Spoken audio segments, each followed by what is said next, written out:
Hey guys, how's it going? It's Al. Week 7 Thursday night football DraftKings Showdown, and we have a pretty solid matchup between the New Orleans Saints and the Arizona Cardinals. The total here is 45.5. Very close expected game with the Cardinals installed as a 1.5 point favorite.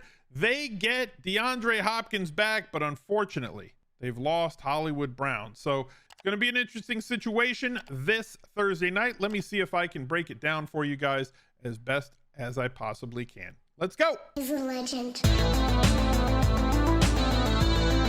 Before I forget, let me make sure to remind you to go to smizzle.tv/links and sign up for the Smiz Gang Listener League. You cannot find the Listener League in the lobby. It is not a DraftKings lobby game. It is a 5,000 entry, $10 fee, 3 max tournament that has absolutely no rake. The best tournament that exists on DraftKings. There is a link in the description down below if you click show more, or in the pinned comment to smizzle.tv/links, where you can find the link to the Listener League, my Instagram, Twitch, if you wanted to see the live streams where I'm live 5 days a week from like noon Eastern until 3 p.m. Eastern and 45 minutes before lock every single Sunday, taking questions from Twitch subscribers to try and help you guys get more prepared for the Sunday slate, aside from all the videos that I do here on YouTube. So go to the link tree at smizzle.tv/links and make sure that you get in the Listener League today, because it's going to fill probably midday on Saturday. Let's head over to Underdog Fantasy and take a look at what they have for pick'em for us on the menu here for Thursday night football. If you do not have an account, you can get up to a $100 deposit bonus on your first deposit to the site by using promo code ALSMIZZLE. That's ALSMIZZLE, just one word. The lowers, or unders, are a lot more sharp because there's multiple ways for them to get there, but F that. I don't want to root for punts, so I want scoring. So I just bet the overs here just to have a little bit of fun and see if we can't get something. Alvin Kamara, with the absence of everybody that's out there, I think he's going to get more than 4 catches. Zach Ertz has been fantastic at 48.5 receiving yards. I'll take higher there. And Will Lutz, 2 field goals. Sure, why not? $50 to win 300. We'll click submit. We're ready to go there. And let's get to the slate. Taking a look at what we have, I'm going to start by defining who I think are the captains that you should probably isolate to, or at least center your teams around, as well as give you a little bit of analysis around something. Let's start with everybody that is there on Arizona. I mentioned in the open how DeAndre Hopkins is back for this game. I don't think that they're going to ease him in at all. I think he's going to play a full complement of snaps. I think that they would have eased him in a little bit if Hollywood Brown had not gotten injured in the last game. Now, he avoided a season-long injury, which is good, but he's going to be out for the next month and a half minimum, which is bad. Luckily, they have Hopkins back. They just traded for Robbie Anderson to give him somebody, but like at best, Robbie Anderson is going to be like the 4th guy in the pecking order, probably get like 8% of the target market share. Behind Hopkins, behind Ertz, behind even Rondale Moore, that's probably where Anderson would slide in. If Hollywood Brown was there, it would be some form of Hopkins, Hollywood, then Ertz, then Moore, and they wouldn't have had to trade for Robbie Anderson. So that trade was clearly injury cover for what went down. So in the games that Hopkins played last year, he got an awful lot of targets in this offense. Obviously still a big time receiver, though getting a little bit longer in the tooth, but receivers that have skills like DeAndre Hopkins to separate and get open do tend to age a little bit better than other positions in the league, namely running backs. So Hopkins should still be able to perform very well coming back from this suspension for violating the NFL's performance enhancing substances policy. But like, you know, if you ain't cheating, you ain't trying, right? So DeAndre Hopkins has to be in your pool of captains, but I understand that people want to take a wait and see approach. I'm not going to be waiting and seeing, because by the time you've waited and seen, the opportunity to play him at captain is going to be gone. I don't suspect that he is going to come in at a much lower percentage than not, because of the absence of Marquise Brown in this one. As I mentioned, Brown is out. The one that you have to think about is Connor. He was listed as a participant on Monday. Tuesday is going to be the practice report that really matters. I'm recording this on Tuesday afternoon, so I clearly don't have all of the just before snap inactives and actives. So this is your if-then statement. If James Conner is playing, I predict that he is going to get that 70% of snaps and running back touches for the Cardinals. If he does not play, then Eno Benjamin slides right back into that really high volume role that he saw last week, where he played like literally all of the snaps for the Cardinals, just had a very inefficient day running the football. Now, the Saints are a good defense, but it's going to be very difficult to key on Eno Benjamin just based on all of the other weapons that are out there, and Kyler kind of being Kyler. So If Connor's in, Benjamin goes back to like a 30% guy, and I'm not interested in paying up to get him, especially not at captain. But Connor, if he's there, I think is still captain viable with the amount of touchdown upside that he carries with him. Zach Ertz is another player. 10 plus targets in 4 of the 6 games they've played this year, and that's with Marquise Brown also eating up an awful lot of targets. Like, look at, these are all vacated targets at this point. 9, 10, 11, 17, 11, 6. Now, I'm not expecting those to go anywhere else other than DeAndre Hopkins, but that means that does not eat at all into what Zach Ertz can do. This is just his role on this team. His role would have changed if they had stayed healthy and been a fully functioning battle station moving forward. But unfortunately, Arizona just can't be that. With Marquise being out, Zach Ertz is still going to be a 6 to 12 target guy every single week moving forward. Certainly viable at captain for this slate on volume and touchdown upside because of what else exists out there. And obviously, Kyler Murray is certainly viable in captain, though we have not seen him have those nuclear games. Hopefully some of them are coming. He just hasn't put it all together yet. Like, he ran for 100 yards last week, but yeah, he fumbled twice. He threw an interception. He's thrown an interception of 4 of the 5 games so far this year, and no touchdowns. 1 touchdown in that game. Multiple touchdowns in 2 of the 6 games that the Arizona Cardinals have played so far this year. Just highly disappointing on offense in the horizontal raid that Cliff Kingsbury keeps rolling out there. But in the event that you believe that Kyler Murray is going to be the optimal captain, and we certainly have seen him be that in the past, you're going to want to make sure that you're using at least 2 of his pass catchers in total along with him, because if he has that sort of a day where he runs for a touchdown, throws for 2 or 3, every touchdown is extremely valuable, as well as his kicker, even though, like, Amendola is terrible. AJ Green as well. Make sure that you have at least 2 of those guys in any Kyler Murray at captain lineup, as well as a bring back with specifically the skill position offensive players on the opposing team. Going over to the New Orleans side, we still have some injuries that we have to deal with. Obviously, Jameis Winston, limited participant in Monday.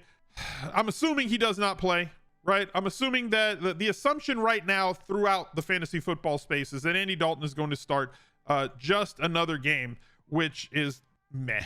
There's no other way to explain it. Like, he hasn't been terrible, but like also he hasn't been great, and they've scored a lot of points, but like he comes out in highly pivotal situations for Taysom Hill, who takes some snaps, who is also kind of a meh kind of play. Like he's either going to be an absolute bust or he's going to massively boom. So like you have to have a couple of shares depending on how many lineups you play. If you play 1 to 3 lineups, I'm not sure that you're going to have a Taysom Hill at captain lineup. But if you're playing like 150 lineups and you're mass multi-entering the mini max game, the dime game, the quarter, the 50 cent, whatever, you're probably going to have some allocation of Taysom Hill because of this being a possibility or a probability. It runs in multiple touchdowns and steals them from the other higher played captains like Alvin Kamara, who is shaping up to be the optimal captain on this slate because of everything that he does in the absence of both Michael Thomas and Jarvis Landry, and the fact that it's Andy Dalton throwing the football instead of Jameis Winston throwing the football. Now, they will get Chris Olave back for this game. The rookie said that he will be playing on Thursday night. But Alvin Kamara, the last 2 games, has seen obscene volume. 29 opportunities in week 5. 28 opportunities, that's carries plus targets, in week 6. If he maintains that sort of usage, it is no way in hell that he is going to continue scoring 0 touchdowns. Now, yes, I know that there is a risk of Taysom Hill stealing touchdowns from him, a very real risk that Taysom Hill steals touchdowns from him. Also, they utilized Mark Ingram enough last week with 10 opportunities that week, 9 opportunities the week before, but that's just because they have nobody on the outside and they can't give the ball to Alvin Kamara 50 times a game, so they have to utilize somebody else behind him. But it has not stopped Alvin Kamara from having tremendous usage and opportunity thus far. He just hasn't happened to find his way into the end zone. That will change moving forward, as he is a definite regression candidate in terms of the amount of volume that he has seen. He is my optimal captain on the slate. The big splash captain is Chris Olave, who is like still leading the league in terms of air yards, even though he missed week 6. Like, it's just tremendous. The rookie has been, even though he has played 2 games with Andy Dalton as his quarterback and missed half of a game because he slammed his face into the turf. His 2 touchdowns came in those Andy Dalton quarterback games. He definitely didn't have the air yards in those games that he saw with Jameis. Like, his skill set matches up so well with what Jameis's tendencies are. Like, Jameis just wants to launch it 50 to 60 yards downfield, and Chris Olave is really good at getting free 40 to 60 yards down the field. So, like, it's like the Reese's peanut butter cups of quarterback pass catcher. It's perfect. I absolutely love it. However, we haven't really seen it but in the first 3 games, and there was the argument that in the game where he had like 300 air yards, that those were prayer yards, not air yards. They were just throwing it past him, and it wasn't really any sort of activation. But like, we saw it persist in the weeks after. This is just how New Orleans is going to use him. And without Michael Thomas and the possibility that Jarvis Landry is not there, Olave has a very good expectation of 10 plus targets, as well as having like 150 air yards in this game. And if he connects on one of those long touchdown passes, as well as being Andy Dalton's favorite guy once they get in close, the possibilities for a 25 to 40 point fantasy game are definitely there for Chris Olave. Now, moving on, I did want to mention that if you guys want to stay up to date with everything, I obviously do these videos a couple of days before lock. Lineups, lock changes everything. Inactives, 90 minutes before the game, change everything. If you become a channel member here on YouTube for $5 a month through smizzle.tv/join, if you're on an iPhone, or everybody else just has a join button right next to the subscribe button on the channel, you get access to the VIP rooms in Discord, where all of our Twitch subscribers and all of our YouTube channel members commingle and discuss making lineups for the day in every sport. Now that NBA season is here, NFL, every single lock, every showdown slate are discussing everything. There's no way that 48 hours or 60 hours before lock, I can tell you who's going to be active and inactive. But when those situations happen, like Greg Dulcich last night, our Discord was all over going with Dulcich because he was active while Albert O was out in that situation. Things change fast in daily fantasy. You need to surround yourself with people that you can talk to. So definitely head over to smizzle.tv/discord, join today, become a channel member, and get access to all the VIP rooms in our Discord community. Going to the dart throws, I try to focus on getting at least one player who's 20% and down into my lineups. This game is particularly tough to find those, because everybody is that I'm seeing that has any sort of volume should come in above that. So with the absence of Adam Troutman, I think that Juwan Johnson would have been below, but is not anymore. I think he's going to be more of a core flex play for many people, not come in below 20%, though I think he is certainly viable. We saw Rashid Shaheed take a 44-yard run to the house this week. He's 3,000 and marked up to a point where it's a little bit restrictive based on the amount of snaps and the amount of touches that he's getting on this team. This is, in my opinion, not a great dart throw, but it's at least one with upside. Players that I like a little bit more, I mentioned the if-then statement. One of them is Keontae, but he is an if-then statement. If James Conner is out, Keontae Ingram is a fine dart throw at $400 on DraftKings. If James Conner is in, Keontae Ingram may not see a snap. So this is one that you have to monitor all the way up until inactives are announced, because if James Conner is out, then Ingram should be in your allocations as a sub 20% dart throw for this game. Beyond him at 2,600, AJ Green is going to be the forgotten man right now. That everybody's going to say, well, you know, they got Robbie Anderson, and Nuke is back, and Ertz is there, and everybody's forgetting that AJ Green has played 49 of 71 snaps and 50 of 69 snaps the last 2 weeks.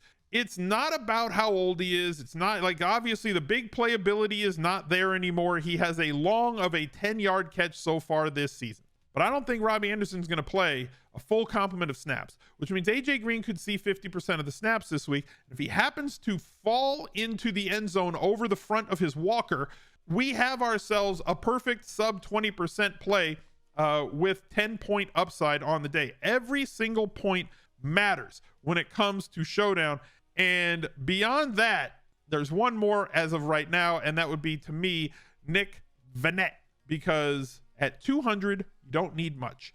With the injury that they had to Troutman, I'm assuming Troutman is not going to play on Thursday, suffering the strained neck or whatever that he had in the last game and left that game. So Obviously, NFL being a next man up, Juwan Johnson steps into the primary tight end role, which means that Vanette should play some more snaps this week. And if he catches two balls, it's an absolute win. You're looking for anybody that can get on the field and do something at the $200 price range. And I think that he's going to play probably a third to 45% of the snaps for New Orleans this week. So best of luck to you. Make sure that you join the Discord. Look out for another video right there. He's a legend.